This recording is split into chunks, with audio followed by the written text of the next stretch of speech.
Hai, apa kabar semuanya? Semoga kabar Anda baik-baik saja. Terima kasih karena sudah memberikan support dan juga kesetiaan Anda untuk membangun channel Codot Film. Yuk kita lanjutkan alur ceritanya, sambil siapin kopi dan cemilan, setting suara volume full. Gasken. Api berwarna emas. Xiao Yan terkejut saat mendengar kata-kata Sun Er. Namun, dia tidak berusaha dengan keras kepala mempertahankan apa yang disebut kebanggaan seorang pria. Dia dengan lembut mengangguk. Menempatkan front pemberani bisa dengan baik digambarkan sebagai orang yang berdarah panas, atau bisa juga digambarkan sebagai sembrono. Dengan pengalaman Xiao Yan, dia secara alami tidak akan bertindak seperti orang muda biasa saat ini, menegangkan lehernya dan memaksakan dirinya untuk bertahan. Jika dia melakukan itu, dia akan ditertawakan oleh orang lain. Hati-hati. Senyum di wajah Sun Er menjadi lebih kaya saat melihat Xiao Yan tidak menolaknya. Dia tidak ingin Xiao Yan membentuk perbedaan yang jelas di antara mereka. Bing He, yang melihat mata mereka secara bertahap menoleh padanya, menatap Sun Er dan mengerutkan kening. Dia perlahan-lahan bertanya, "Siapa kamu?" "Ini adalah masalah lembah sungai es saya." Bing He secara alami bukan orang bodoh karena dia bisa menjadi kepala lembah-lembah sungai es dan mencapai levelnya saat ini. Sejak Sun Er muncul, dia tahu bahwa wanita ini memiliki latar belakang yang kuat. Namun, anggota klan Gu biasanya tidak menonjolkan diri. Beberapa orang biasa bahkan belum pernah mendengar tentang klan ini, yang berasal dari zaman primordial. Dari sini, orang bisa tahu betapa rendahnya profil klan Gu. Itu juga karena Bing He mengalami kesulitan mengidentifikasi kelompok Sun Er ketika dia melihat mereka untuk pertama kalinya. Bagaimanapun, benua Douki sangat besar. Ada banyak ahli seperti awan. Bahkan Bing He tidak berani mengatakan dia tahu semua ahli di dunia. Lembah sungai es yang sombong, Sun Er menatap Bing Er hanya untuk sedikit menyeringai. Ekspresi Bing He sedikit berubah masam di hadapan tawa Sun Er. Dia secara alami sadar bahwa pihak lain tidak memujinya. Pandangannya samar-samar menyapu tubuh dua pria tua berpakaian hitam itu, dan dia segera menemukan bahwa kekuatan mereka setara dengannya. Diri mulia ini hanya menginginkan wanita beracun yang menyedihkan. Jika dia adalah teman Anda, diri yang mulia ini bisa membiarkan masa lalu berlalu. Namun, saya pasti tidak akan melepaskan Poison Lady yang menyedihkan itu. Tatapan Bing He melintas di dua pria tua berpakaian hitam sebelum berhenti di Little Fairy Doctor. Akhirnya, dia berbicara dengan cara yang serius. Dia secara alami dapat mengatakan bahwa wanita misterius ini dan bocah nakal bernama Xiao Yan memiliki hubungan yang dalam. Mata cerah Sun Er menyapu dokter peri kecil ketika dia mendengar ini. Secara kebetulan, mata dokter peri kecil juga melesat. Tatapan kedua wanita itu berinteraksi di udara. Ada perasaan yang tidak diketahui di kedua mata mereka. Sesaat kemudian, mereka berbalik tanpa meninggalkan jejak. "Kepala Lembah Bing, jangan biarkan Xiao Yan itu pergi!" King Hai di samping dengan tergesa-gesa berteriak ketika dia melihat situasinya. Xiao Yan adalah orang yang secara pribadi diperintahkan oleh Kepala Hall of Souls untuk ditangkap. Bagaimana dia akan kembali dan bertanggung jawab kepada atasannya jika Xiao Yan diizinkan pergi? "Kamu harus bertindak sendiri jika kamu ingin menangkapnya." Ekspresi Bing He tenggelam ketika dia diam-diam memarahi orang tua ini karena tidak memahami situasinya. Dia berani menangis keras sekarang. Ekspresi King Hao juga sedikit berubah setelah mendengar teguran Bing He.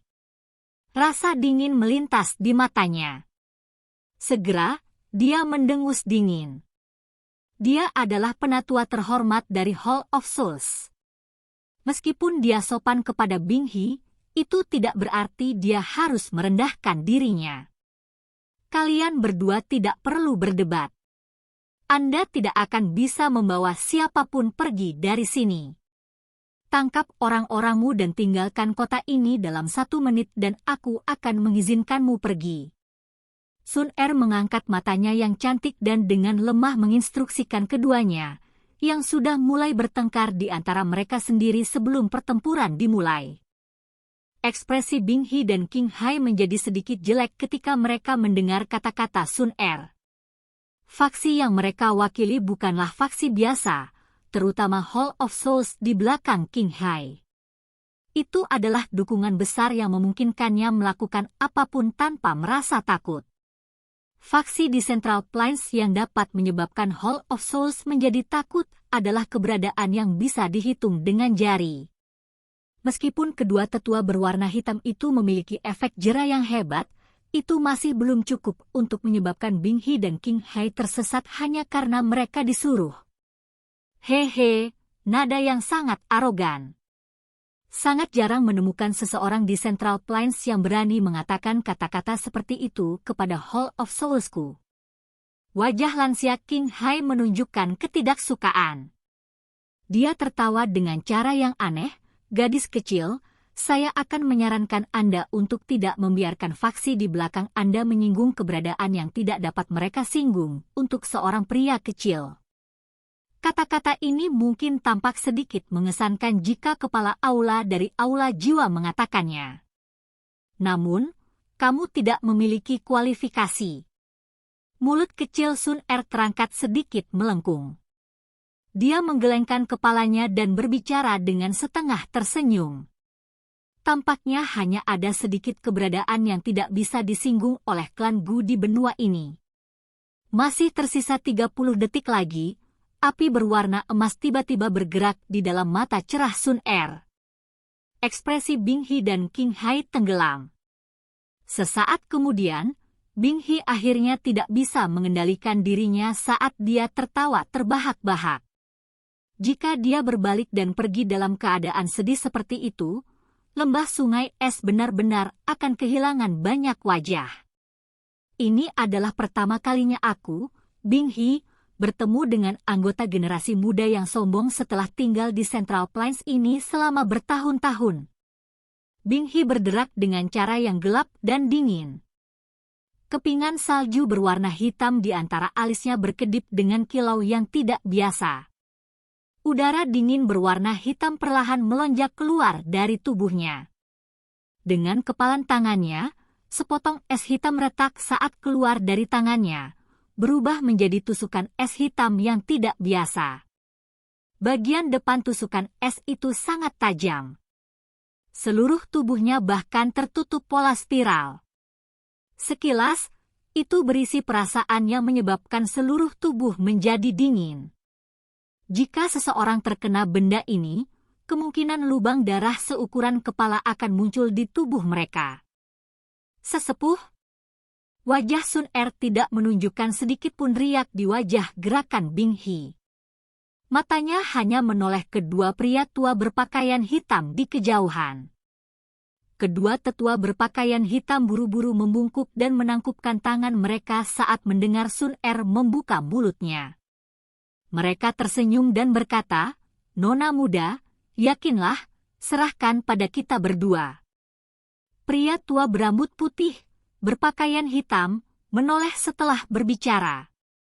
Matanya tertuju pada Bing He saat dia tertawa. "Keke, aku sudah lama mendengar bahwa kepala lembah Bing He telah melatih kekuatan Zone S sampai puncaknya. Aku yang dulu benar-benar ingin mengalaminya." Setelah kata terakhir terdengar, pria tua berambut putih itu melangkah melewati angkasa dan muncul di depan Bing He.